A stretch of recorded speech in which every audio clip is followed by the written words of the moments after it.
right, guys, so now we're going to look at our quotient property.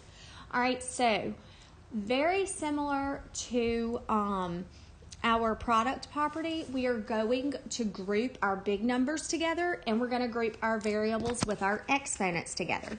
So the first thing I want you to write here is to make big numbers a fraction,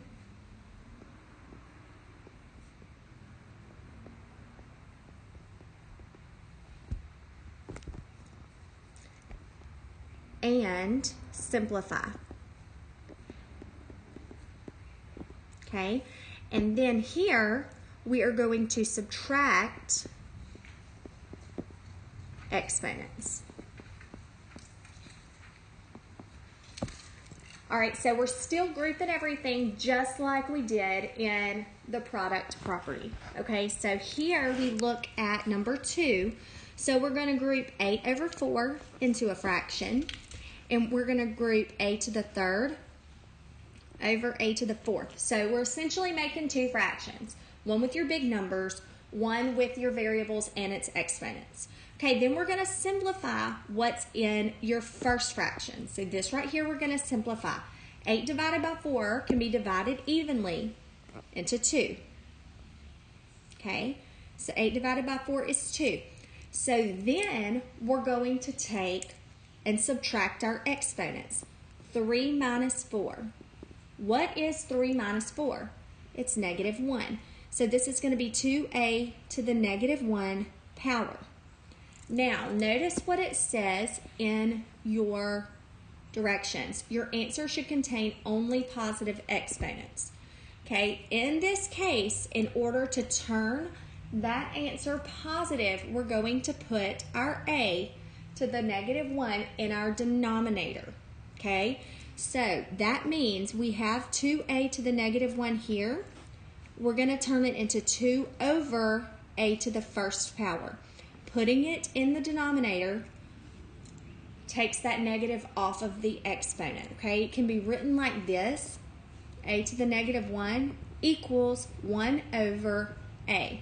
So this is kind of part of your notes. It is part of your notes, but part of the rule with quotient properties. We don't want negative exponents in our final answer. So when we find them, we have to move them to the bottom of our fraction. Okay? So see how we did here, 2a to the negative 1. That negative 1 only applies to the a, so we put it in the bottom of this fraction. So let's look at number 3. The first thing we do is divide up our fractions. We have 4 over 5, and we have k to the second power over k to the third power. All right, so can 4 over 5 be simplified? No, it's already in simplest form, okay? So we're going to keep it 4/5. Now, what do we have to do when we have a fraction and there are exponents? We subtract them, right? So 2 minus 3 is negative 1. Okay, so we have times k to the negative 1 power. Now remember, according to this up here, when we have a negative exponent, it has to go to the bottom, right? So our final answer would be 4 over 5k to the first power, or just 4 over 5k. All right, now let's do the same thing on number 4. Okay, so we are first going to do 7 divided by 7 times p to the 4th over p squared. All right, so 7 divided by 7 is 1. Now, remember our fractions?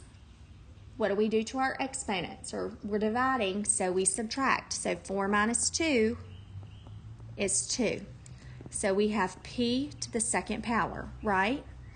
So now nothing is negative. This is just 1 times p to the second power. So your answer is just p to the second power. Now I want you to go ahead, pause your video, work 5, 6, and 7, and then when you unpause, the answers will be there for you worked out. Okay guys, so here are the answers to each one. Now remember, you don't necessarily have to have these ones here in your answer for your exponent because there's an understood one. Like on this one I didn't do it, but you can have it if you want to right now because y'all are brand new to this and dealing with exponents. So go ahead, use this, complete the assignment that goes with it, and upload it to Google Classroom. If you need me for anything, just send me an email or comment.